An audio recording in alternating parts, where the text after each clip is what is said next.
അസ്സലാമു അലൈക്കും വറഹ്മത്തുള്ളാഹി തആല വബറകാതുഹു. അതാ സിസ്റ്റർ പറയുന്നു, അതെ ഫസീലക്ക് കുറച്ച് കഞ്ഞി കൊടുത്തോളൂ കേട്ടോ. അപ്പോൾ തന്നെ ഷമ്മാസ് ഹോട്ടലിൽ നിന്ന് കഞ്ഞി വാങ്ങി വന്നു. ഉമ്മ അത് കുറേശ്ശെ അവൾക്ക് കോരിക്കൊടുക്കുവാൻ വേണ്ടി അവളെ വിളിക്കുന്നു. മോളെ ഫസീല, ഉമ്മ മോളെ കുറച്ച് നമുക്ക് കഞ്ഞി കുടിച്ചു നോക്കാം. ഡോക്ടർ പറഞ്ഞേക്കണേ, നിന്റെ ചേലും കോലും കണ്ടില്ല, എന്താണിത് ആയി തീർന്നത് മോളെ. നിനക്ക് നല്ല വട്ടത്തിന് അവിടെ നിൽക്കുകയാണെങ്കിൽ എല്ലാം ഒന്നും ഞാൻ പറഞ്ഞിട്ട് കാര്യമില്ല. എന്തപ്പം ചെയ്യുക ഉമ്മ. അവൾ ദയനീയമായി ഉമ്മയെ വിളിച്ചു. ആ വേഗം കഞ്ഞി കുടിക്കുക. പഠിച്ചോനെ ജീവൻ തിരിച്ചു കിട്ടിയെന്നെ വലിയ ഭാഗ്യം. ഓല് പറ നിമിഷങ്ങൾ വൈകിക്കണമെങ്കിൽ ഒരിക്കലും നമുക്ക് ജീവൻ തിരിച്ചു കിട്ടൂല എന്നാണ് പറഞ്ഞത്. ഉമ്മ അവളെ നല്ല രീതിയിൽ പരിപാലിച്ചു. പഠിച്ചോനെ അല്ലാ ഒന്നങ്ങോട്ട് ലെവലായിട്ട് ഓല മാനിപ്പാനും അറിയിക്കുക. അതന്നെ ഓല വെറുതെ ടെൻഷൻ ആകണ്ട. എന്നാൽ ഈ സമയം അതാ ഉമ്മയുടെ ഫോണിലേക്ക് നവാസ് വിളിക്കുന്നു. പഠിച്ചോനെ ആരെൻ്റെ കുട്ടി? അതെ, അവൾക്ക് കഞ്ഞി കോരി കൊടുക്കുന്നതിനിടയിലാണ് നവാസ് വിളിച്ചത്. ഹലോ മോനെ. ഉമ്മ അസ്സലാമു അലൈക്കും. എന്തൊക്കെയും ഉമ്മ വർത്താനം, സുഖല്ലേ, റാഹത്തല്ലേ? ആ പിന്നെ ഉമ്മ, ഞങ്ങൾ അടുത്ത ആഴ്ച വരുന്നുണ്ട്. അതായത് ഇനിയിപ്പോൾ ഉള്ള പ്രസവത്തിന് കൊണ്ടുപോകാനായില്ലേ. 6-7 മാസം ആകുമ്പോൾ കൊണ്ടുപോകണ്ടേ. ഇതിപ്പോൾ 6 അപ്പം ഇനി അടുത്ത ആഴ്ച ആകുമ്പോഴേക്ക് 7 കിടക്കും. അപ്പോൾ മോനെ തന്നെ ആയിക്കോട്ടെ, വേഗം പോരി. നല്ല ശ്രദ്ധിക്കണം കേട്ടോ, മക്കളെയൊക്കെ നല്ല നോക്കണം കേട്ടോ. ഉമ്മയുടെ മനസ്സിൽ പല പല ചിന്തകൾ വന്നു. റബ്ബേ എന്താ ഇനിയിപ്പോൾ ഞാൻ ചെയ്യുക, എനിക്കറിയണില്ല. മോനെ ഉമ്മാൻ്റെ കുട്ടി എന്തെല്ലാം ശ്രദ്ധിച്ചു പോരി. മക്കളെയൊക്കെ നല്ല ശ്രദ്ധിക്കണം കേട്ടോ. സൗദൻ്റെ കാര്യം ശ്രദ്ധിക്കണം കേട്ടോ. ആ ഉമ്മ, അതൊന്നും കുഴപ്പമൊന്നുമില്ല. പഠിച്ചോനെ റബ്ബേ അള്ളാഹു കാക്കട്ടെ.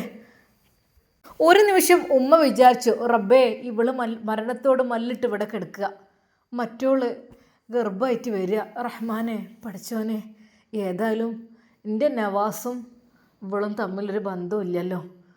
തൽക്കാലം ഇവളത് അറിയണ്ട. ഇനിയിപ്പോൾ എത്ര ഒഴിവാക്കിക്കണമെങ്കിലും എന്തൊക്കെ തന്നെ കാട്ടിക്കൂട്ടിക്കണമെങ്കിലും ആദ്യത്തെ ഭർത്താവ് മക്കൾ എന്നൊക്കെ പറയുമ്പോൾ ആർക്കും വേദന തന്നെ ആയിരിക്കും. അവൾ കരഞ്ഞുകൊണ്ട് അതാ ഉമ്മയുടെ മുഖത്തേക്ക് ദയനീയമായി നോക്കി. ഉമ്മ എന്താ മോളെ, വേഗം കഞ്ഞി കുടിച്ചൂടെ. നമുക്ക് ഇനി അടുത്ത ട്രീറ്റ്മെൻറ്റൊക്കെ എനിക്ക് ശരിക്കും നീച്ച് നടക്കണ്ടേ, എനിക്കിങ്ങനെ കിടന്നാൽ മതിയോ? ഉമ്മ ഞാനൊരിക്കലും അവളുടെ ജീവിതത്തേക്ക് ശല്യമായിട്ട് പോകില്ല കേട്ടോ. ഒരിക്കലും എനിക്ക് എൻ്റെ കുട്ടികളൊന്ന് കാണിച്ചു തന്നാൽ എനിക്ക് മാത്രം മതി. ഓല് ജീവിച്ചോട്ടെ. ഞാൻ എൻ്റെ നവാസ്ക്ക് ഒരുപാട് കഷ്ടപ്പെടുത്തിയതല്ലേ. ഓല് ജീവിക്കട്ടെ നല്ല രീതിയിൽ.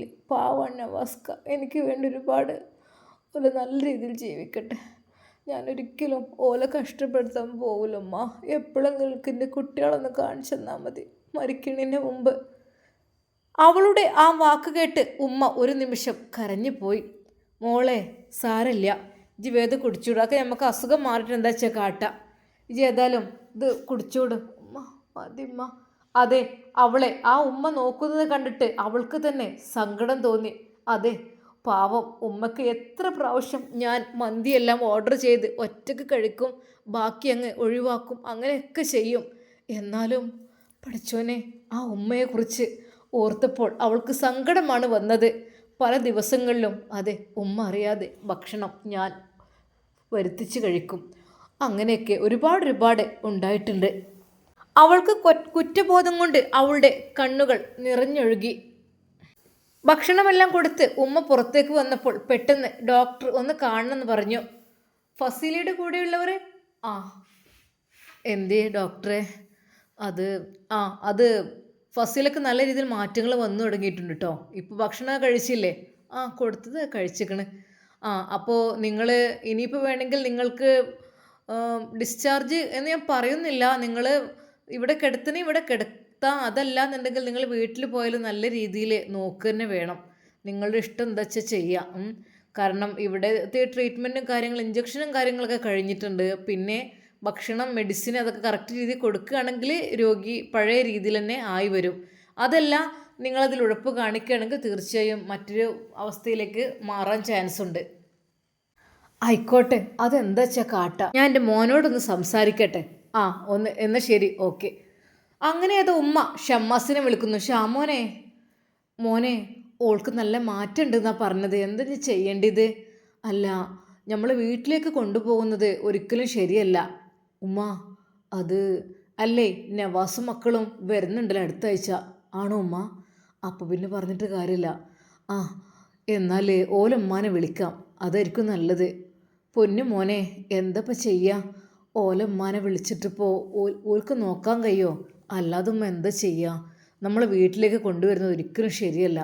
കാരണം നമ്മുടെ നവാസ്ക ഇല്ലെങ്കിലും ഓക്കെ എന്ന് പറയാം. കാരണം അങ്ങനെ തൊലാക്കൊക്കെ കഴിഞ്ഞതാണെങ്കിൽ പിന്നെ ഇനിയിപ്പോൾ അവർ തിരിച്ചെടുക്കണമെങ്കിൽ തന്നെ മറ്റൊരാളെ വിവാഹം കഴിച്ച് ഒഴിവാക്കിയിട്ടേ നടക്കുള്ളൂ.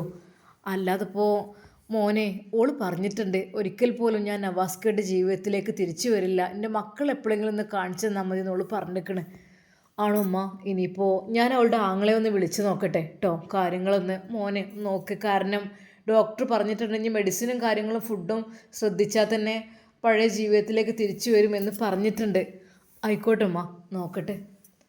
അങ്ങനെ അതാ ആങ്ങളയുടെ നമ്പർ തപ്പിത്തിരയുന്നു. ഇല്ലുമ്മ, ആ നമ്പർ കാണുന്നില്ല. പൊന്നു മോനെ, ഇനിയിപ്പോൾ എന്താ ചെയ്യുക? എൻ്റെ കുട്ടി ഒന്ന് ഓലെ വീട്ടിലേക്ക് ഒന്ന് പോയിക്കോളോ. പിന്നെ എനിക്ക് സമാധാനമല്ല. ഇപ്പം നമ്മൾ ഫൈസി ഉസ്താദിൻ്റെ കല്യാണം അതൊക്കെ അങ്ങനെ അവിടെ കാണാൻ വല്ല കഴിഞ്ഞ് നിൽക്കുകയാണ്. ഇൻഷാ അല്ലാ അതൊക്കെ ഇനി നല്ല മട്ടത്തിൽ റാഹത്തായിട്ട് നടത്തണം അതിൻ്റെ മുമ്പായിട്ട്. അങ്ങനെയൊക്കെ ഉണ്ട്. പിന്നെ ഉമ്മാൻ്റെ കുട്ടി ഒന്നവിടെ ഓലെ വീട്ടിൽ പോയി ഒന്ന് പറഞ്ഞാളി. കാരണം ഓൽക്കിപ്പോൾ കേട്ടോ.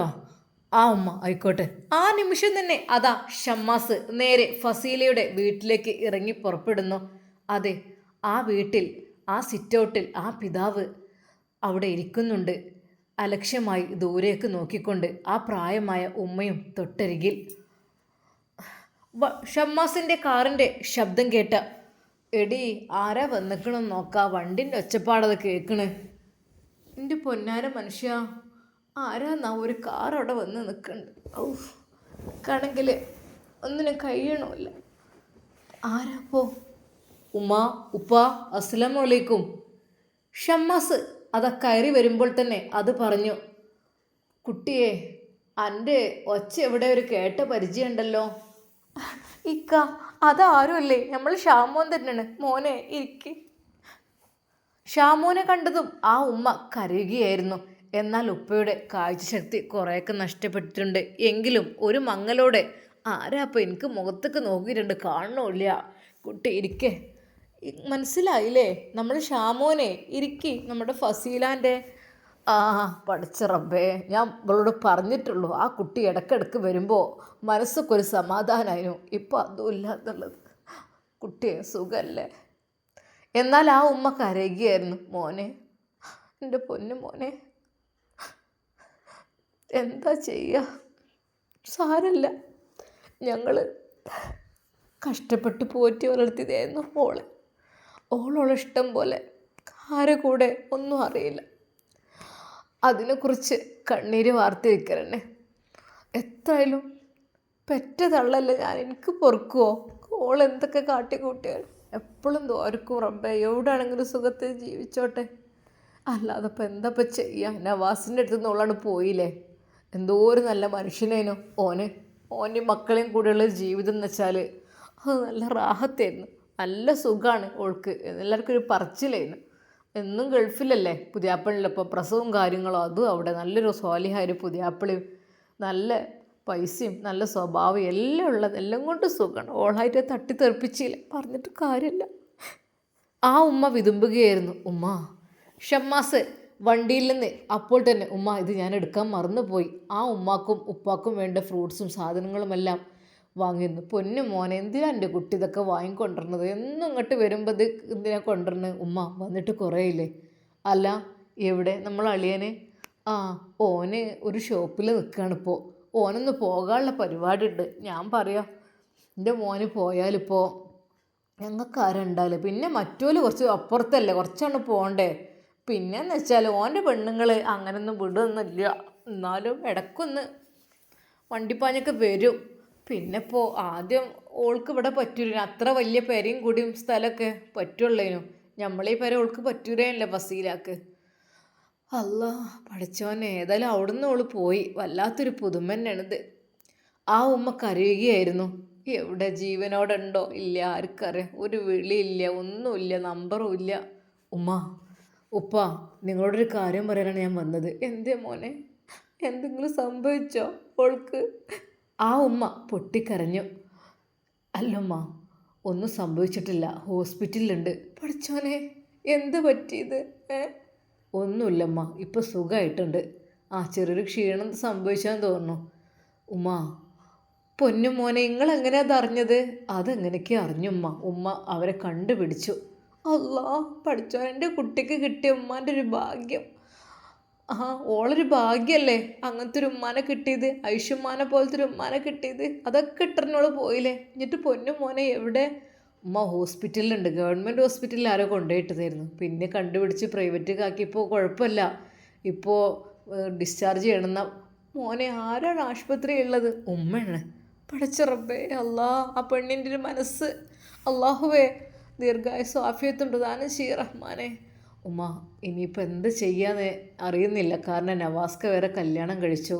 ആയിക്കോട്ടെ, ഓലെങ്കിലും ജീവിക്കോട്ടെ, നല്ല നമ്മൾ കരുതി നിൽക്കാൻ പറ്റൂലല്ലോ. ഞങ്ങൾക്ക് ഒരു പൊരുത്തക്കേടില്ല. ഓളായിട്ട് ഓളെ ഭാഗ്യം തട്ടി തെറിപ്പിച്ചതുമാണ്. അതിനൊന്നും ഞാൻ പറയണില്ല. അത് ഓൾക്ക് കിട്ടേണ്ടത് തന്നെയാണ്. അതൊന്നും കുഴപ്പമില്ല, ഓല് നല്ല രീതിയിൽ ജീവിക്കട്ടെ. ഉമ്മ, അപ്പോൾ അടുത്ത ആഴ്ച നവാസും ഭാര്യയും മക്കളൊക്കെ വരുന്നുണ്ടെന്ന് പറഞ്ഞു. അപ്പോൾ പ്രസവത്തിന് വേണ്ടിയിട്ട്. അല്ലാ, ആ കുട്ടി നന്നാട്ടെ, നല്ല പെൺകുട്ടി ആയിക്കോട്ടെ, ഓനെ സ്നേഹം കിട്ടിക്കോട്ടെ. ഓളടുത്തു നിന്ന് സ്നേഹമൊന്നും കിട്ടിയിട്ടില്ലല്ലോ, ഓൻ്റെ അടുത്തുനിന്നെങ്കിലും കിട്ടട്ടെ റബ്ബേ. എന്തേടി ഓൻ പറയണത്? ആ പിതാവിൻ്റെ വാക്ക് കേട്ട്. അതേ, നമ്മളെ മോൾ ആശുപത്രിയിലുണ്ടെന്ന്. ഒരു ഫസീലേ? അല്ലാതെ ആരാ, നമുക്ക് മോള് വേറെ ഇല്ലല്ലോ. എവിടെ എൻ്റെ കുട്ടി? എന്നിട്ട് ആ പിതാവിൻ്റെ കണ്ണുകൾ നിറഞ്ഞു. ഞങ്ങൾ ഒക്കെ ഉപേക്ഷിച്ച് ഓള് പോയില്ലേ. ഓൾക്ക് തിരിച്ചു വരാൻ തോന്നിയോ? തിരിച്ചു വരാൻ തോന്നിയോ എന്നല്ലല്ലോ, ഇവർ കണ്ടുപിടിച്ചാണെന്ന് പറഞ്ഞു. ഏതായാലും പടച്ച റബ്ബ് നമ്മളെ പ്രാർത്ഥനയ്ക്ക് ഉത്തരം കണ്ടെക്കണ് തോന്നുന്നുണ്ട്. മോനെ, എന്നാൽ ഓളങ്ങോട്ട് എത്തിച്ചു തരാൻ പറ്റുമോ? ഓളെ മുഖമൊന്ന് കണ്ടിട്ട് മരിക്കാനായിരുന്നു എനിക്ക്. അതെ, ഒരു പെൺകുട്ടി ആയതുകൊണ്ട് നല്ല ഓമനിച്ച് വളർത്തി.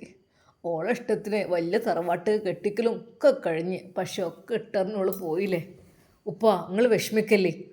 എൻ്റെ കുട്ടീനെ ഒന്നും ഇങ്ങോട്ട് കൊടുന്ന് കാണിച്ചു തരും.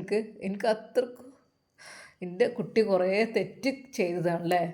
സാരമില്ല, എന്തപ്പം ചെയ്യുക. ഉപ്പ, നിങ്ങൾ വിഷമിക്കണ്ട. ഒരു കാലത്ത് അങ്ങനെ തെറ്റൊക്കെ ചെയ്ത് നടന്നാലും ഉമ്മാൻ്റെയും ഉപ്പാൻ്റെയും ദുആ ഉണ്ടെങ്കിൽ അള്ളാഹു അതെല്ലാം പുറത്തു കൊടുക്കും. അതെ, നിങ്ങൾ ജീവിച്ചിരിപ്പുണ്ടല്ലോ, അതന്നെ വലിയ ഭാഗ്യം. അല്ല ഉമ്മ, എന്തെങ്ങൾ ചെയ്യേണ്ടത്? കാരണം ഡിസ്ചാർജ് പറഞ്ഞിട്ടുണ്ട്. പൊന്നു മോനെ, എങ്ങോട്ട് കൊണ്ടുവന്നാളാ? എങ്ങനെ വെച്ചാൽ ഞാൻ നോക്കിക്കോളാം. നമ്മളോട് കാട്ടിയതൊന്നും കാര്യമാക്കണ്ട. അതെ, ഞങ്ങളെ തിരിഞ്ഞു നോക്കുകയൊന്നുമില്ലായിരുന്നു. സാരമില്ല, എത്ര ഞാൻ പെറ്റ മോളല്ലേ. ഉമ്മാൻ്റെ കുട്ടി ഒന്നങ്ങോട്ട് കൊടന്നാക്കി തന്നാളി എങ്ങനെയെങ്കിലും. ഉമ്മ, ആയിക്കോട്ടെ, എന്നാൽ ഞാൻ ഇറങ്ങട്ടെ. മോനെ പോലി, ഒരു ഗ്ലാസ് ചായൻ്റെ വെള്ളം കുടിച്ചിട്ട് പോവാൻ എൻ്റെ കുട്ടി. ഉമ്മ, ഞാൻ പിന്നെ വരുന്നാൽ. അല്ല മോനെ, അവിടേക്ക്. ഉമ്മ പെട്ടെന്ന് ചായ ഉണ്ടാക്കാൻ പോയി. ഉമ്മ, ഒന്നും വേണ്ടില്ലായിരുന്നു, നിങ്ങൾ ബുദ്ധിമുട്ടാകരുത്. ഇല്ല മോനെ, എൻ്റെ കുട്ടി. പെട്ടെന്ന് അതാ ആങ്ങള അങ്ങോട്ട് കയറി വരുന്നു. അല്ലാ, ഷാമോൻ അളിയനോ? അസ്സലാമു അലൈക്കും. വലൈക്കും അസ്സലാം. എന്തൊക്കെയാടാ, സുഖല്ലേ? അൽഹംദുലില്ലാ. മോനിപ്പോൾ ഞാൻ ഇപ്പോൾ ഒരു ഷോപ്പിലാണ്. ഒന്ന് പോകാനുള്ള പരിപാടിയൊക്കെ ഉണ്ടായിരുന്നു. കാരണം വീടൊക്കെ ഒന്ന് പൊളിച്ച് നന്നാക്കണം, അങ്ങനത്തെ അതൊക്കെ കുറച്ച് സ്വപ്നങ്ങൾ. ഇപ്പോൾ ഒരു അക്കൗണ്ടിങ്ങിൽ കയറിയിരിക്കണം ഒരു ഷോപ്പിൽ. ആണല്ലേ, മാഷാ അല്ലാ. എന്തായാലും അപ്പോൾ നീ പോയാൽ ഞാൻ പോയാൽ ഇവിടെ ഉമ്മാൻ്റെ ഉപ്പാൻ്റെ കാര്യത്തിൽ ടെൻഷനൊക്കെ ഉണ്ട്. പക്ഷേ എന്തപ്പോൾ ചെയ്യുക? അല്ലിക്ക, പിന്നെ എന്തൊക്കെ സുഖമല്ലേ, റാഹത്തല്ലേ? അൽഹംദുലില്ലാ, സുഖമാണ് മോനെ. പിന്നെ എല്ലാ പെരുന്നാക്കും ഈ ഒന്ന് വരുമ്പോൾ ഒരു സന്തോഷമാണ് ഉമ്മാക്കതൊരു വല്ലാത്ത. എന്തൊക്കെ ചെയ്യാം ഫസീലത്ത. അതെ, അവരെ കാര്യത്തിൽ ഞങ്ങൾക്ക് എല്ലാവർക്കും ടെൻഷന്. ഇത്ത എവിടെയാണെന്നോ ഏതാണെന്നോ എന്താണെന്നോ ഒന്നും അറിയില്ലല്ലോ. ഞാൻ ഉമ്മയോട് പറഞ്ഞിട്ടുണ്ട്, ഉമ്മ ഇത്ത തിരിച്ചു വരികയാണെങ്കിൽ ഞാൻ എന്തായാലും നോക്കുത്തേ. കാരണം അങ്ങനെയൊക്കെ കാട്ടിക്കൂട്ടി പോയി ശരി തന്നെയാണ്. പക്ഷേ എത്ര എൻ്റെ പെങ്ങളല്ലേ. ഞാൻ പറഞ്ഞു, ഉമ്മ ഞാൻ നോക്കിക്കൊണ്ട് ഇത്താനെ എവിടെ നിന്ന് വേണമെങ്കിലും ഞാൻ കണ്ടുപിടിക്കാം. പക്ഷേ എവിടെയെന്ന് വിചാരിച്ച് ആരുടെ കൂടെ എങ്ങോട്ട് പോയത് ഒന്നും അറിയില്ലല്ലോ. സത്യം പറഞ്ഞാൽ ഇത്താൻ്റെ മക്കളൊക്കെ എനിക്ക് ജീവനാണ്. ആ മക്കളെയൊക്കെ ഒന്ന് കാണാനൊക്കെ വല്ലാത്ത ആഗ്രഹമുണ്ട്. അതെ, പക്ഷേ എന്നാലും ഓൾക്ക് വേറൊരു ഉമ്മച്ചിനെ കിട്ടിയല്ലോ, സാരമില്ല, ആയിക്കോട്ടെ, അവർ ജീവിക്കട്ടെ. എനിക്കെൻ്റെ മക്കളെ ആലോചിക്കുമ്പോൾ അതെ വല്ലാത്തൊരു സങ്കടമാണ്. അതെ, ഫസീലയുടെ ആങ്ങളെ കരഞ്ഞുകൊണ്ടാണ് അത് പറഞ്ഞത്. എത്രയായാലും അമ്മോനല്ലേ ഞാൻ. അമ്മോനാകുമ്പോൾ പെങ്ങളെ മക്കളെ കൊഞ്ചിക്കാൻ ഒത്തിരി ആഗ്രഹം ഉണ്ടാവും. അതെ, ആ പൊന്നുമോള്, ആ പൊന്നുമോനെ അവരൊക്കെ കണ്ട് കൊതി തീർന്നിട്ടില്ല. അപ്പോഴേക്കും മോനെ സാരല്ല, ഒക്കെ റെഡിയാവും. പിന്നെ ഞാനൊരു കാര്യം പറയാം, ഫസീലത്ത അപ്പോൾ ഹോസ്പിറ്റലുണ്ട്. അത് കേട്ടവൻ ഞെട്ടിപ്പോയി. എന്താ ഷാമോൻക്ക് നിങ്ങൾ പറയുന്നത്? അതെ, അവരെ കണ്ടുപിടിച്ച് ഇപ്പോൾ കുഴപ്പമൊന്നുമില്ല, ഇപ്പോൾ ഇങ്ങനെ ആസന്നമായ രീതിയിലായിരുന്നു. പക്ഷേ ഇപ്പോൾ ഒക്കെ കുറേ ക്ലിയർ ആയിട്ടുണ്ട്. ഇനി വീട്ടിൽ നിന്ന് നോക്കിയാൽ മതി. അപ്പോൾ ഈ കാര്യം ഒന്ന് ഇവിടെ വന്ന് പറയാം. അല്ലാ, സത്യമായിട്ടും ഞാനിങ്ങനെ പ്രാർത്ഥിച്ചിരുന്നു, റബ്ബേ എൻ്റെ ഉമ്മാക്കും ഉപ്പാക്കും ആരുമില്ലല്ലോ റബ്ബേ, ഒരു മോളുണ്ടല്ലോ, എന്നിട്ട് പോലും അത് സാരല്ല. നീ തൽക്കാലം നീ ഇപ്പോൾ ഗൾഫിലൊന്നും പോകണ്ട, മോൻ ഇവിടെ നിൽക്കണം. മോനക്കുള്ള എന്താ വെച്ചാൽ ഞങ്ങൾ തരും. നിങ്ങൾ വീട് നന്നാക്കുക, നമുക്ക് വേറെ വീട് പണിയൊക്കെ എന്താ വെച്ചാൽ ചെയ്യാം. തൽക്കാലം മോനെ എങ്ങോട്ടും പോകണ്ട, അക്കൗണ്ടിങ്ങുമായിട്ട് ഇവിടെ തന്നെ ഷോപ്പിൽ നിന്നാൽ മതി. വീട് നന്നാക്കാനൊക്കെ ഇൻഷാ അല്ലാഹ് പോയി കഴിഞ്ഞാൽ ഈ ഉമ്മയും ഉപ്പയൊക്കെ ഇവിടെ ഒറ്റക്കാവല്ലേ. പിന്നെ നിൻ്റെ ഇക്കാക്കാന്ന് വെച്ചാൽ കുറച്ച് ദൂരം അപ്പുറത്തല്ലേ, അവരൊന്നും ആയി കിട്ടൂലല്ലോ. ഇപ്പോൾ ഈ പ്രായമായ പിതാവിനൊക്കെ എന്തെങ്കിലും സംഭവിച്ചു കഴിഞ്ഞാൽ മോന് പോകാൻ നിൽക്കണ്ട, ഇപ്പോൾ പോകണ്ട കേട്ടോ ഇൻഷാ അല്ലാഹ്. ഇക്കാ, ഞാൻ വീട്ടിലെ ബുദ്ധിമുട്ടുകൾ കൊണ്ടാണ്. അത് ഇവിടുന്നൊക്കെ കുറഞ്ഞ ക്യാഷ് കിട്ടിയിരുന്നു, ഒന്നും ആവില്ലല്ലോ. മോനൊന്നും കൊണ്ട് വിഷമിക്കണ്ട, നിനക്കുള്ള കാര്യങ്ങളൊക്കെ ഞങ്ങൾ ചെയ്തോളാം കേട്ടോ. സത്യം പറഞ്ഞാൽ അവൻ്റെ കണ്ണുകൾ നിറഞ്ഞു. ഷാമോൻക, നിങ്ങൾ പറഞ്ഞ വാക്ക് എൻ്റെ നെഞ്ചിലാണ് കൊണ്ടത്. എനിക്ക് ഉമ്മാനും ഉപ്പാനും ഇട്ട് പോകുന്നത് നല്ല സങ്കടം ഉണ്ടായിരുന്നു. ഞാൻ പടച്ച റബ്ബിൽ തവക്കലാക്കിയാണ് പോകാൻ നിൽക്കുന്നത്. നിങ്ങൾ എന്തായാലും വന്നത് വല്ലാത്ത. ഏയ് കരയൊന്നും വേണ്ട. അതെ, ഫസീലയുടെ ആങ്ങളെ നെഞ്ചോട് ചേർത്ത് ഷമ്മാസ് ആശ്വസിപ്പിച്ചു. എന്നാ മോനെ നീ പോരുന്നോ, ഞാനത് കാറായിട്ടാണ് വന്നത്. ഇക്ക ഞാൻ വരാം. ഉമ്മ ഉപ്പ ഞാൻ പോയിട്ട് വരാം കേട്ടോ. ഞാൻ ഫസീലത്തെ കൊണ്ടുവരാൻ. സത്യം പറഞ്ഞാൽ ആ ഉമ്മയുടെയും ഉപ്പയുടെയും കണ്ണുകൾ നിറഞ്ഞൊഴുകി.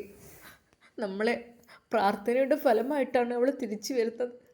അല്ലാ, എൻ്റെ കുട്ടിക്ക് ഒന്നും പറ്റരുതേ. ആ ഉമ്മയും ഉപ്പയും ഹൃദയം പൊട്ടി ദുആ ചെയ്തു. ഷമ്മാസിൻ്റെ കാറില്ലതാ അവൻ കയറിയിരുന്നു. ഷമ്മാസ് അവനോട് പറഞ്ഞു, നീ ഒന്നുകൊണ്ട് വിഷമിക്കണ്ട കേട്ടോ. നമുക്ക് എന്താ ചെയ്യുക, വീടിൻ്റെ കാര്യത്തിലൊന്നും ഒരു പേടിയും പേടി. പിന്നെ തറവാടല്ലേ, പഴയ തറവാടല്ലേ. ഉമ്മയും ഉപ്പയൊക്കെ ഉണ്ടാകുമ്പോൾ ചില ആളുകൾക്ക് ഇഷ്ടപ്പെടില്ല പഴയ തറവാട് പൊളിക്കാനൊന്നും. അപ്പോൾ നമുക്ക് എന്താ ചെയ്യാം, നമുക്കൊരു വീട് സെപ്പറേറ്റ് വാങ്ങാം. അതൊക്കെ ആയിരിക്കും നല്ലത്. ഇപ്പം അങ്ങനെ ഉണ്ടല്ലോ, ഇഷ്ടം പോലെ വില്ലകളും ഇതൊക്കെ കിട്ടുന്നുണ്ടല്ലോ. അങ്ങനെ നമ്മളൊരു 45-50 ലക്ഷം കൊടുത്താലൊക്കെ ഒരു പാകത്തൊരു വീടൊക്കെ കിട്ടും. അങ്ങനെ കഴിഞ്ഞാൽ നമുക്കൊന്നും അറിയണ്ടല്ലോ, അത് നമ്മുടെ പേരിൽ അങ്ങനെ അഗ്രിമെൻ്റ് ചെയ്ത് തന്നാൽ നമുക്ക് വീട് പണി അറിയണ്ട, ഒന്നും അറിയണ്ട. അങ്ങനെ ഒരു വീടായിരിക്കും നല്ലത്. എന്തേ ഷാമോൻക, അതിപ്പോൾ 45-50 ലക്ഷം പോയിട്ട് 1 ലക്ഷം കയ്യിൽ തികച്ചില്ല, എന്നിട്ടല്ലേ. അതൊന്നും ഒന്നും കൊണ്ട് വിഷമിക്കണ്ട, ഒക്കെ നമുക്ക് എന്താ വെച്ചാൽ ചെയ്യാം. അല്ലിക്ക, എവിടെ നിന്നാണ് ഇത്താത്തയെ കിട്ടിയത്? മോനെ, അതൊക്കെ ഒരു കഥയാണ്. നിൻ്റെ ഇത്താത്തയെക്കുറിച്ച് എന്തൊക്കെ തന്നെയാലും ഉമ്മാക്ക് ഇങ്ങനെ ഇടയ്ക്കൊരു ടെൻഷൻ ഉണ്ടാവും. പക്ഷേ എങ്ങനെയൊക്കെയോ അറിഞ്ഞു കഴിഞ്ഞു. ഗവൺമെൻറ് ഹോസ്പിറ്റലിൽ അത്രക്കും അത്യാസന്ന നിലയിലായിരുന്നു അവരുടെ ജീവിതം. ഇപ്പോൾ ഏതായാലും ഇവർ പ്രൈവറ്റിലേക്ക് മാറ്റിയിട്ടൊക്കെ റെഡി ആയിട്ടുണ്ട്. പഠിച്ചവൻ നിങ്ങൾ ഉണ്ടായത് കൊണ്ട് വല്ലാത്തൊരു. അവൻ സങ്കടപ്പെട്ട് പറഞ്ഞു, ഏയ് ഒന്നും കൊണ്ട് സങ്കടപ്പെടേണ്ട. അങ്ങനെ അത് ഹോസ്പിറ്റൽ ഗേറ്റ് കടന്നുകൊണ്ട് ആ വാഹനം അങ്ങോട്ട് കുതിച്ചു പാഞ്ഞു. മോനെ വാ. ഷമ്മാസ് അവനെയും കൊണ്ട് അതാ റൂമിലേക്ക് കിടക്കുന്നു. ഉമ്മാ, ഉമ്മാ. ആരാ റബ്ബേ? ഉമ്മ വാതിൽ തുറന്നു. പടച്ച റബ്ബേ. മോനെ. ഉമ്മ. അസ്സലാമു അലൈക്കും. വലൈക്കും അസ്സലാം. മോനെ വാ. ഫസീല. അതെ, വളരെയധികം ദയനീയമായ രീതിയിൽ കിടക്കുന്ന തൻ്റെ പെങ്ങളെയാണ് ആങ്ങളെ കണ്ടത്. ഇത്താത്ത. ഫസീലയുടെ കവിളിൽ മെല്ലെ തട്ടിക്കൊണ്ട് അവൻ വിളിച്ചു, ഇത്താത്ത. അവൾ പതുക്കെ കണ്ണു തുറന്നു. മോനെ. ഇത്താത്ത, ഇത് ഞാനാണ്, ഇത്താത്തൻ്റെ മോനെ. ഇങ്ങോട്ട് നോക്കിക്കേ മോനെ. ആ ഇത്താത്ത എവിടെയെന്ന് ഇത്താത്ത? അതെ, തൻ്റെ പ്രിയപ്പെട്ട പെങ്ങളെ കണ്ടതും അവൻ പൊട്ടിക്കരഞ്ഞു. മോനെ കരയണ്ട കേട്ടോ, ഇപ്പോൾ ഒക്കെ റെഡി ആയിട്ടുണ്ട്, ഇപ്പോൾ കുഴപ്പമൊന്നുമില്ല. നമ്മളോട് പോകാൻ പറഞ്ഞതാണ്. ഇപ്പോൾ ഒരു മയക്കത്തിലാണ്. ഇപ്പോൾ നല്ലൊരു ഇഞ്ചക്ഷൻ ഒന്ന് കൊടുത്തിരുന്നു.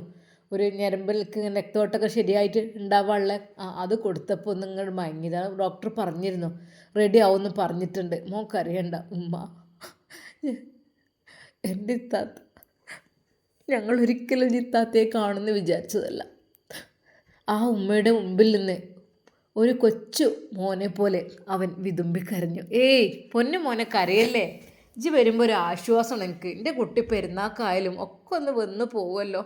ഞാൻ എൻ്റെ ഷാമോനോട് പറഞ്ഞു ചെയ്യും, റബ്ബേ വിവാഹ ജീവിതം ഓലെ ദാമ്പത്യ ജീവിതമൊക്കെ തകർന്നു ഏതായാലും, എന്നാലും ആ കുട്ടിയൊന്ന് വരും ഉമ്മ. അത് വീട്ടിൽ നിന്ന് ഉമ്മ ഇപ്പം എന്നെ പറഞ്ഞേക്കുന്നതാണ്. കാരണം നിങ്ങളുടെ സ്വഭാവം, നിങ്ങളെ കാര്യങ്ങളൊക്കെ അങ്ങനെ ആയതുകൊണ്ട് ഉമ്മ പറഞ്ഞു ഒരിക്കലും നമുക്ക് പോലെ വെറുക്കാൻ പറ്റൂല. കാരണം നമ്മളെ മോള് പോയത് പോയി, എന്ത് ചെയ്യുക? നമ്മളെ മോള് മരിച്ചു പോയി നമുക്ക് വിചാരിക്കാം, അല്ല എന്ത് ചെയ്യുക? എന്നാലും ഓലായിട്ടുള്ള ബന്ധം അതൊഴിവാക്കരുതെന്ന് എപ്പോഴും ഉമ്മ ഇപ്പം പറയും. അതുകൊണ്ടാണ് ഉമ്മ നിങ്ങളെന്ത് പരിപാടിക്കാണെങ്കിലും അതെ എന്തിനും ഞാൻ അങ്ങോട്ട് ഓടിയെത്തുന്നത്. എനിക്കും നിങ്ങളെ കാണുമ്പോൾ തന്നെ നമുക്ക് ആരൊക്കെ ഉള്ള പോലെയാണ്, സന്തോഷമാണ്. അതാണ്. എന്നാലും മോനെ ഒന്നും കൊണ്ട് വിഷമിക്കണ്ട, പഠിച്ചോനെ എൻ്റെ പെങ്ങളെ തിരിച്ചു തന്നിക്കണേ. അപ്പോൾ ഇന്ന് നമുക്ക് ഡിസ്ചാർജ് ആകുമ്പോൾ ഉമ്മ ഞാൻ നോക്കിക്കോളാം, എൻ്റെ പെങ്ങളെ എങ്ങനെ വെച്ചാൽ ഞാൻ നോക്കിക്കോളാം. അതെ, ഞാൻ എത്ര കഷ്ടപ്പെട്ട് അധ്വാനിച്ചും ഞാൻ നോക്കിക്കോളും. എൻ്റെ വീട്ടിലൊരു പെങ്ങളായിട്ടുണ്ടാവുമല്ലോ. അതെ, ജ്യേഷ്ഠനും വൈഫും. പിന്നെ ഓല കാര്യത്തിൽ ജ്യേഷ്ഠന് പിന്നെ അങ്ങനെ അങ്ങോട്ട് ജ്യേഷ്ഠൻ്റെ ഭാര്യയെ പേടിയാണ്, കൂടുതലായിട്ട് അങ്ങോട്ട് വരൂല. ഉമ്മയുടെയും ഉപ്പയുടെയും ഇഷ്ടമില്ലാതാണ് അവർ വേറെ വീടൊക്കെ എടുത്ത് പോയത്. ആദ്യം തന്നെ വാടകയ്ക്ക് പോയി, പിന്നെ പെട്ടെന്ന് വീടെടുത്ത് പോയി. ഉമ്മ പറയും എൻ്റെ കുട്ടീനെ അവൾ കൊണ്ടുപോയി എന്നുള്ളത്. അത് സാരമില്ല, എന്നാലും ഫസീലത്തെ കണ്ടു കിട്ടിയല്ലോ, ഞാൻ എങ്ങനെ വെച്ചാൽ നോക്കിക്കൊണ്ട് ഉമ്മ, നിങ്ങളൊന്നും വിഷമിക്കണ്ട. അത് കേട്ടപ്പോൾ ഉമ്മക്ക് സമാധാനമായി. റബ്ബേ അല്ലാ സ്നേഹം കൊടുക്കണേ റഹ്മാനേ. പെട്ടെന്ന് അതാ വാതിലൊരു മുട്ട് കേൾക്കുന്നു. ആ പിന്നെ ഡിസ്ചാർജിൻ്റെ കാര്യങ്ങളൊക്കെ സെറ്റായിട്ടുണ്ട് കേട്ടോ, ബില്ലൊക്കെ പേ ചെയ്തോളൂ. ഓക്കെ, വൈകുന്നേരം 4 മണിയാകുമ്പോഴേക്കും എല്ലാം ക്ലിയർ ആവും. അങ്ങനെ അതാ ഫസീല വീട്ടിലേക്ക് പോകുവാൻ വേണ്ടി ഒരുങ്ങുന്നു. ശരിയാണ്, അവൾക്ക് ഒറ്റയ്ക്ക് എഴുന്നേറ്റ് നിൽക്കാനൊന്നും വല്ലാതെ കഴിയുന്നുണ്ടായിരുന്നില്ല. എങ്കിലും അവളുടെ പ്രിയപ്പെട്ട ആങ്ങളെയും കൂടെ കിട്ടിയപ്പോൾ അവൾക്ക് ഒത്തിരി സന്തോഷവും സമാധാനവുമാണ് വന്നത്. എങ്ങനെയൊക്കെയോ അതാ വീൽ ചെയറിലേക്ക് അവളെ ഇരുത്തി. അല്ലാ, നേരെ ഷമ്മാസിൻ്റെ കാറിലേക്ക്. ഷമ്മാസ് അവിടെ ബില്ല് പേ ചെയ്യുവാൻ വേണ്ടി നിൽക്കുമ്പോഴേക്കും കയ്യിൽ കരുതിയിരുന്ന ആ നോട്ടുകളെടുത്ത് ഷമ്മാസിൻ്റെ കൈകളിൽ, ഇക്ക ഇത് കൊടുത്തോളൂ. എന്താണ് നീ പറയുന്നത്? അല്ല, എൻ്റെ കയ്യിലുള്ളത് ഇതാണ്, ഇത് കൊടുത്തോളി. അല്ലാതെ എൻ്റെ പൊന്നുമോനെ ആ കാര്യം നീ ചിന്തിക്കണ്ട, നീ ഇത്തയുടെ കൂടെ പോയിരിക്കേ, അതായിരിക്കും നല്ലത്. ഇക്ക ഞാനതെന്നാ പിന്നെ തരാട്ടോ ബാക്കിയൊക്കെ. എന്താ നിനക്ക്? നീ ഒന്ന് പോയി തരുന്നുണ്ടോ? അങ്ങനെ അതാ അവർ നേരെ വീട്ടിലേക്ക് പോകുന്നു. ഉമ്മയും ഫസീലയുടെ ആങ്ങളെയും അവളെ നടുവിലായിട്ട് അത് ഇരുത്തി. കാരണം ഇനിയിപ്പോൾ വീഴുകയാണെങ്കിലോ എന്ന് കരുതിയിട്ട് ഷമ്മാസ് മാത്രമായിരുന്നു മുന്നിലിരുന്നത്. അങ്ങനെ അവരെ വീട് ലക്ഷ്യമാക്കി പോകുമ്പോൾ ഉമ്മ പറഞ്ഞു, മോനെ ഉമ്മാൻ്റെ കുട്ടി അല്ലേ വേണ്ട നടക്കി. അങ്ങനെ അതാ അവർ വീട്ടിൽ എത്തുന്നു. നിറകണ്ണുകളോടെ ആ മാതാപിതാക്കൾ മകളെ കാത്തു നിൽക്കുന്നുണ്ടായിരുന്നു. എങ്ങനെയൊക്കെയോ ഉമ്മയും അളിയനും ഷമ്മാസും കൂടെയൊക്കെ ഹെൽപ്പ് ചെയ്ത് അവളെ അകത്തേക്ക് കൊണ്ടുവന്ന് കിടത്തി. അവളെ കണ്ട ആ മാത്രയിൽ ആ പിതാവ് പൊട്ടിക്കരഞ്ഞു. മോളെ, ഇപ്പാൻ്റെ കുട്ടി എവിടെയായിരുന്നു ഇതുവരെ? ഇപ്പാൻ്റെ കുട്ടി വന്നോ? ഉപ്പാനൊക്കെ ഈ മറന്നില്ലേ? ഉപ്പാനും ഇമ്മാനൊക്കെ മറന്നില്ലേ? ഈ പൊട്ടിക്കരഞ്ഞുകൊണ്ട് ആ പിതാവ് ആ പൊന്നുമകളെ തുരുതുരെ ചുംബിച്ചു. അത് അദ്ദേഹത്തിൻ്റെ കണ്ണുനീർ അവളുടെ മുഖത്തെ കുറ്റി വീണപ്പോൾ അവളും കരഞ്ഞുപോയി. ഉപ്പ എന്നോട് ക്ഷമിക്കണം, ഉപ്പ എന്നോട് ക്ഷമിക്കണം. മോളെ നിനക്ക് വേണ്ടി തന്നെയാണ് ഞാനും ഉമ്മ എപ്പോഴും പ്രാർത്ഥിക്കാറുള്ളത്. മോളെ, എൻ്റെ പൊന്നു മോള് തിരിച്ചു വന്നല്ലോ, അത് മതി. ഉപ്പ, ആ ഉമ്മാക്കും ഉപ്പാക്കും കണ്ണീർ നിൽക്കുന്നുണ്ടായിരുന്നു. അത് കണ്ടപ്പോൾ ഐഷുമ്മയും കരഞ്ഞു പോയി. റബ്ബേ, ഉമ്മ, ഉപ്പ, പിന്നെ നിങ്ങളെ ദുആ കൊണ്ടായിരിക്കും മോളൊരു പക്ഷേ രക്ഷപ്പെട്ടത്. അതെ അതെ അതെ ഐഷോ, പൊന്നു ഐഷോ, ഞങ്ങൾ എന്നും കണ്ണീരോട് ദുആ ചെയ്യും, ഞങ്ങളെ കുട്ടിക്ക് നല്ല ബുദ്ധി കൊടുക്കണേ, തിരിച്ചു തരണേ എന്നൊക്കെ പറഞ്ഞിട്ട്. ഏതായാലും അൽഹംദുലില്ലാ. ഉമ്മ, ഞാനിപ്പോൾ വരാട്ടോ. ആ ഷാമോനെ, ആ ആയിക്കോട്ടെ. അതെ, ഷമ്മാസിനൊന്നും പറഞ്ഞു കൊടുക്കേണ്ട ആവശ്യമൊന്നുമില്ല. ആ നിമിഷം തന്നെ ഷമ്മാസ് അതാ പുറത്തേക്ക് പോയി വണ്ടിയുമായി. ഒരു ഷോപ്പിൽ കയറി. അതാ അത്യാവശ്യം കുഴപ്പമില്ലാത്ത നല്ല രീതിയിലുള്ള ഒരു ബെഡ്, അതിലേക്കുള്ള തലയണ, പുതപ്പ്, പിന്നെ ഫസീലത്താക്ക് പറ്റിയ കുറച്ച് ഡ്രസ്സുകൾ, നൈറ്റ് ഡ്രസ്സുകൾ, ആ വീട്ടിലേക്ക് ആവശ്യമായ കുറച്ചധികം സാധനങ്ങളും എല്ലാം വാങ്ങിക്കൊണ്ടുവന്നു. അതെ, ഫസീലത്തിയുടെ ചിലവിലേക്കുള്ള എല്ലാ സാധനങ്ങളും വാങ്ങിക്കൊണ്ടുവന്ന് ഷമ്മാസ് വണ്ടി നിർത്തി ഡിക്കിയിൽ നിന്ന് സാധനങ്ങൾ ഇറക്കുമ്പോൾ ആങ്ങള ചോദിച്ചു, ഷാമോൻക, എന്താ ഇതൊക്കെ? അല്ല, അതൊന്നുമില്ല, അതിഞ്ഞിപ്പോൾ സാധനങ്ങളെല്ലാം ഷമ്മാസ് തന്നെ അകത്തേക്ക് എടുത്തു വെച്ചു. ഇക്ക, എന്തിനാണിതൊക്കെ? അങ്ങനെ അതാ ഉമ്മ പറഞ്ഞു, മോനെ, എൻ്റെ കുട്ടി, ഞാൻ മനസ്സിൽ വിചാരിച്ചത് എൻ്റെ കുട്ടി മാനത്ത് കാണുന്നത് എനിക്ക് നന്നായിട്ടറിയാം. അതെ, ഫസീലക്ക് ആവശ്യമായ എല്ലാ സാധനങ്ങളെല്ലാം ഷമ്മാസ് കൊണ്ടുവന്നിരുന്നു. അതെ, അവളെ ഒരു വെറും കട്ടിലായിരുന്നു കിടത്തിയിരുന്നത്. പാവങ്ങൾക്ക് അതൊന്നുമില്ലായിരുന്നു. ഉള്ളത് തന്നെ വളരെയധികം ദ്രവിച്ച രീതിയിൽ. അങ്ങനെ നല്ലൊരു ബെഡും തലയണയും ബെഡ്ഷീറ്റും പുതപ്പുമല്ല ഉമ്മ വേഗം തന്നെ സെറ്റാക്കി കൊടുത്ത് അവളെ ആ റൂമിലേക്ക് അങ്ങോട്ട് നല്ല രീതിയിൽ കിടത്തി. അല്ലാ മോനെ, എന്നാൽ ഞങ്ങൾ ഇറങ്ങട്ടെ കേട്ടോ. ഇനിയിപ്പോൾ ഇൻഷാ അല്ലാ എന്തെങ്കിലും ഉണ്ടെങ്കിൽ വിളിക്കണം കേട്ടോ. നമ്പർ എഴുതി വെച്ചോളൂ. നിങ്ങളെ നമ്പറൊന്നും എൻ്റെ അടുത്തില്ലായിരുന്നു മോനെ. എൻ്റെ നമ്പറൊന്ന് സേവ് ചെയ്താളെ കുഞ്ഞെ. എന്തെങ്കിലും ഉണ്ടെങ്കിൽ വിളിക്കാലോ കുഞ്ഞെ. ആ ആയിക്കോട്ടെ ഉമ്മ. നിങ്ങൾ ചെയ്ത ഉപകാരങ്ങൾ ഒരിക്കലും മറക്കില്ല. പിന്നെ പൊന്നു മോനെ, ഉമ്മാൻ്റെ കുട്ടി കുറച്ച് ദിവസം ഒന്ന് ലീവ് എടുക്കണം എന്നല്ല, ഒരു നേരത്തൊക്കെ 2-3 നേരമൊക്കെ ഒന്ന് വരാൻ പറ്റുന്നുണ്ടെങ്കിൽ ഉമ്മാൻ്റെ കുട്ടി ഒന്നും ഇങ്ങോട്ട് പോരേണ്ടി. ഉമ്മ പെട്ടെന്ന് തന്നെ ബാഗിൽ നിന്ന് ഒരു നോട്ട് കെട്ടെടുത്ത് അവൻ്റെ കൈകൾ നീട്ടിക്കൊണ്ട് പറഞ്ഞു, എന്നാ മോനെ, ഇത് ഓൾക്ക് എന്ത് ആവശ്യം ഉണ്ടെങ്കിലും വാങ്ങിക്കൊടുക്കണം. നിങ്ങളെ വീട്ടിൻ്റെ ചിലവിനും കാര്യത്തിനൊക്കെ എടുത്തോളി. പിന്നെ ഉമ്മ, വേണ്ട, അല്ല ചിലവൊക്കെ ഇവിടെ ഒരു കുഴപ്പമില്ല. അല്ല മോനെ, എന്നാലും ആവശ്യം വരും. ഉമ്മാൻ്റെ കുട്ടി ഇത് ഒരു സമ്മാനമായിട്ട് ഞാൻ തരാം. എൻ്റെ കുട്ടിയെ സ്വീകരിക്കണം കേട്ടോ. ആരും അറിയണ്ട, ഉമ്മ ഇപ്പം ഒന്നും അറിയണ്ട. എൻ്റെ കയ്യിലോടെ നോട്ടെ. ഒരു ഓള ആവശ്യത്തിന്, ഫസീലാൻ്റെ ആവശ്യത്തിന് എന്ത് കാര്യങ്ങളുണ്ടെങ്കിലും ഇതിൽ നിന്നാണ്ട് എടുത്ത് കൊടുക്കണം ഉമ്മാൻ്റെ കുട്ടി കേട്ടോ. ഒന്നും കരുതിയിട്ടല്ല, ഞാൻ എൻ്റെ കുട്ടീനെ പോലെ കരുതിയിട്ടാണ് കേട്ടോ. ഇനിയിപ്പോൾ ആശുപത്രി കേസ് കാര്യങ്ങളൊക്കെ ഉണ്ടെങ്കിലും അഥവാ എന്തെങ്കിലും ഏറുകയാണെങ്കിൽ വേഗം വണ്ടി വിളിച്ച് കൊണ്ടേക്കോണ്ടി കേട്ടോ. ആയിക്കോട്ടെ. അപ്പോൾ ഞങ്ങളെ വിളിച്ചാൽ ഞങ്ങളും കൊണ്ട് വരണ്ട്. ഏതായാലും ഓളെ ജീവൻ രക്ഷപ്പെട്ടെ. ഓൾക്ക് 2 കുട്ടികളില്ലേ, ആ കുട്ടികൾക്ക് എപ്പോഴെങ്കിലും ഉമ്മ എന്ന് പറഞ്ഞ് കാട്ടി കൊടുക്കാനെങ്കിലും ഒന്ന്. നിങ്ങൾ പോവല്ലേ, ചായ കുടിച്ചിട്ട് പോവാ, ഉമ്മയുടെ ആ ഒരു വാക്കുകൾ ഉപ്പയും പറഞ്ഞു. അങ്ങനെ പോവല്ലേ? അല്ലപ്പ, ഞങ്ങളിപ്പോൾ ഇനിയിപ്പോൾ എനിക്ക് വേണ്ടായിട്ടാണ്. പക്ഷെ ഉമ്മ വിട്ടില്ല. ഉമ്മ അപ്പോഴേക്കും ചായ ഉണ്ടാക്കി കൊണ്ടുവരും. എങ്ങനെ റബ്ബപ്പെടുന്ന ഇവരിങ്ങനെ പറയുമ്പോൾ കുടിച്ചാതൊക്കെ റഹ്മാനെ. അങ്ങനെ അതാ അവർ നല്ല രീതിയിൽ സന്തോഷത്തോടു കൂടി ചായയൊക്കെ കുടിച്ചു. മോളെ ഫസീല, മോൾക്ക് വേദന എന്തേണ്ടോ? ഇല്ല ഉമ്മ, ഇപ്പം ക്ഷീണമുള്ളൂ കുറച്ച്, അത് മാറിക്കോളും. മോനെ, എന്നിട്ട് ഗുളിക മാൻ്റെ കുട്ടിയുടെ എടുത്ത് കൊടുക്കാൻ കേട്ടോ. സത്യം പറഞ്ഞാൽ ഫസീലയുടെ ഉമ്മയും ഉപ്പയും, അതെ, ആ വൃദ്ധ ദമ്പതികൾ പൊട്ടിക്കരഞ്ഞു. അതെ, ഞങ്ങളുടെ മകളെ തിരിച്ചു കിട്ടിയല്ലോ, അല്ലാ അൽഹംദുലില്ലാ എന്ന് പറഞ്ഞുകൊണ്ട് പടച്ചിറമ്പിലേക്ക് അവർ ശുക്ർ ചെയ്തു. അങ്ങനെ അതാ ഏറെ ദിവസത്തെ കാത്തിരിപ്പിന് ശേഷം സമീറ അസുഖബാധിതയാണെങ്കിലും തൻ്റെ ഉമ്മയുടെയും ഉപ്പയുടെയും അരികിലെത്തി. അവളുടെ കണ്ണുകൾ നിറഞ്ഞൊഴുകുന്നുണ്ടായിരുന്നു. ഉമ്മ, ഉപ്പ, എന്നോട് ക്ഷമിക്കണം കേട്ടോ. മോളെ, സാരല്ല, പടച്ച റബ്ബിനോട് നീ ഒക്കെ ദുആ ചെയ്യേ. അള്ളാഹു ഒക്കെ പുറത്തു തരട്ടെ നീ ചെയ്തതൊക്കെ. ഉപ്പ, ദുആ ചെയ്യണം കേട്ടോ. മോളെ, ഞങ്ങളുടെ പ്രാർത്ഥന എന്നും എനിക്കുണ്ടാവും. ഇത്താത്ത, ആങ്ങള പെട്ടെന്ന് അങ്ങോട്ട് വന്നു. എന്താ കുഞ്ഞു? ഇത്താത്ത, സാരല്ല, എന്ത് ചെയ്യാം, എന്നാലും ഇനിയുള്ള ജീവിതം ഇത്താത്ത നല്ല രീതിയിൽ ജീവിക്കണം കേട്ടോ, തെറ്റൊന്നും ചെയ്യാതെ. ഇല്ല മോനെ, ഒന്നും ഞാൻ ചെയ്യില്ലടാ, എനിക്കെല്ലാം പഠിച്ചു. അതെ, ഒരിക്കലും ഞാൻ ചെയ്ത പോലെ ഒരാളും ചെയ്യരുതേ റബ്ബേ. പൊന്നു മോനെ. എന്ത് ഇത്താത്ത? എടാ, ഒരു ഉസ്താദിൻ്റെ ക്ലാസ് ഉണ്ടായിരുന്നു, ഒരു ദിവസം ഞാൻ ആ ക്ലാസ്സിന് പോയിരുന്നു. എൻ്റെ പൊന്നു മോൻ, അത് യൂട്യൂബിൽ കിട്ടുമോ നോക്ക്. ഉമ്മ, അത് ഏതാണ്? എനിക്കറിയില്ല ഇത്താത്ത, ഞാൻ കേട്ടിട്ടില്ലല്ലോ.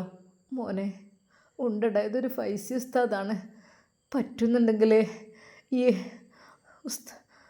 ഐഷുമാനോടൊന്ന് വിളിച്ച് ചോദിച്ചു നോക്കിയാലോ, ഓൾക്കൊക്കെ അറിയായിരിക്കും. എൻ്റെ പൊന്നു മോനെ, ഒന്ന് വിളിച്ച് നോക്ക്, താത്താൻ്റെ കുട്ടി ഒന്ന് വിളിച്ച് നോക്ക് കുഞ്ഞോ. അങ്ങനെ അതാ അവർ സെർച്ച് ചെയ്യുന്നു, ഇല്ല കിട്ടുന്നില്ല. എന്നാൽ ഷാമോനൊന്ന് വിളിച്ചു നോക്ക്. അപ്പോൾ തന്നെ ഷമ്മാസിന് അതാ വിളിക്കുന്നു. ഹലോ മോനെ, എന്താ? ഷാമോൻക്കാ, ഏതൊരു ഉസ്താദിൻ്റെ ക്ലാസ് ഉണ്ടോ?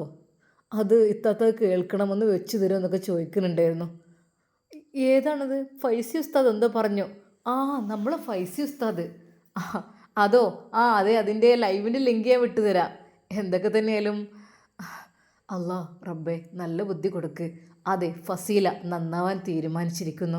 ആ ഉസ്താദിൻ്റെ ക്ലാസ് കേട്ട അന്ന് മുതലാണ് അവൾക്ക് എന്തൊക്കെയോ ടെൻഷൻ കൂടിയതും അസുഖം കൂടിയതും അങ്ങനെ ആയതും അവൾ ഒടുവിൽ ഉമ്മയുടെയും ഉപ്പയുടെയും അരികിൽ എത്തിപ്പെട്ടതും എല്ലാത്തിൻ്റെയും കാരണം ആ ഉസ്താദിൻ്റെ ക്ലാസ് തന്നെയാണ്. അങ്ങനെ അതാ ആ ഉസ്താദിൻ്റെ ക്ലാസ്സുകൾ ഫസീല കേട്ടിരിക്കുന്നു, കൂടെ ഉമ്മയും ഉപ്പയും ഇരുന്നു കൊണ്ട്. അല്ലാ പഠിച്ചോനെ, എൻ്റെ ദോഷങ്ങൾക്ക് പുറത്തു തരണേ റഹ്മാനെ. അവൾക്ക് ശരിക്കും കുറ്റബോധമുണ്ട്. ഉസ്താദിൻ്റെ ദുആക്കൊക്കെ അവൾ ആമീൻ പറഞ്ഞു. ഫസീല അതാ നല്ലവളായി തിരിച്ചു വരികയാണ്. അവളെല്ലാ ചെയ്ത കുറ്റങ്ങൾക്കും അവൾ പാപമോചനം തേടുകയാണ്. അല്ലാ, ഒരിക്കലും ഒരു പെണ്ണിനും എൻ്റെ ബുദ്ധി തോന്നരുത് റഹ്മാനെ. ജീവിതം വരെ മുടിഞ്ഞു പോവും, എൻ്റെ പോലെ ആയിത്തീരും റഹ്മാനെ. എല്ലാവർക്കും നീ നല്ല ബുദ്ധി കൊടുക്കണേ അല്ലാ. എനിക്ക് തന്ന ഞാൻ ചെയ്ത കാട്ടിക്കൂട്ടിലൊന്നും ഒരാൾക്കും കാട്ടാൻ തോന്നരുത് അല്ലാ. അവൾ വിതുമ്പിക്കൊണ്ട് അതെല്ലാം ഓർത്തു. എന്നാൽ തൊട്ടടുത്തായിട്ട് അവളുടെ ഉമ്മയും ഉപ്പയും അവളുടെ തല തടവിക്കൊണ്ട് അവിടെ തന്നെ ഇരുന്നു. അതെ, തൻ്റെ പ്രിയപ്പെട്ട മാതാപിതാക്കളുടെ ഇടയിൽ കൊച്ചുകുട്ടിയെപ്പോലെ അവൾ കിടന്നു. ദോഷങ്ങളെല്ലാം അള്ളാഹു പുറത്തു തന്ന പോലെ അവൾക്ക് തോന്നി. ഇൻഷാ അല്ലാ, നമുക്കിതിൻ്റെ ബാക്കി ഭാഗം നാളെ കാണാം. നമ്മുടെ സമീറയുടെയും ഫൈസി ഉസ്താദിൻ്റെയും കല്യാണത്തിന് വേണ്ടി എല്ലാവരും കാത്തിരിക്കുകയായിരിക്കും അല്ലേ? ഇൻഷാ അല്ലാ, നമുക്ക് പെട്ടെന്ന് തന്നെ അതുകൂടി സെറ്റാക്കണം. എന്നാൽ അതുവരേക്കും എല്ലാവർക്കും അസ്സലാമു അലൈക്കും വറഹ്മത്തുള്ളാഹി തആല വബറകാതുഹു. പ്രിയപ്പെട്ട കൂട്ടുകാരെ, ആരൊക്കെയോ കമൻ്റ് ഇങ്ങനെ എഴുതുന്നുണ്ട് കേട്ടോ. അങ്ങനെയാണ് ഇങ്ങനെയാണ് പൈസ ഉണ്ടാക്കുക അങ്ങനെയൊക്കെ പറഞ്ഞിട്ടൊക്കെ. നിങ്ങൾക്കറിയാമല്ലോ ഒരു കഥ പറയുമ്പോൾ എത്രമാത്രം കഷ്ടപ്പാടുണ്ടെന്നല്ലേ. എൻ്റെ പ്രിയപ്പെട്ട ഒരുപാട് എൻ്റെ കൂട്ടുകാരുണ്ട്, എന്നെ എപ്പോഴും സപ്പോർട്ട് ചെയ്യുന്നവരും ഒക്കെ ആയിട്ട് എനിക്ക് ഒത്തിരി ഉണ്ട് റഹ്മാനെ, ഒത്തിരി ഉണ്ട്. ഞാൻ പ്രാർത്ഥിക്കും പഠിച്ചവൻ അവർക്കൊക്കെ നീ ഹൈറും ബർക്കത്തും പ്രദാനം ചെയ്യണമെന്ന്.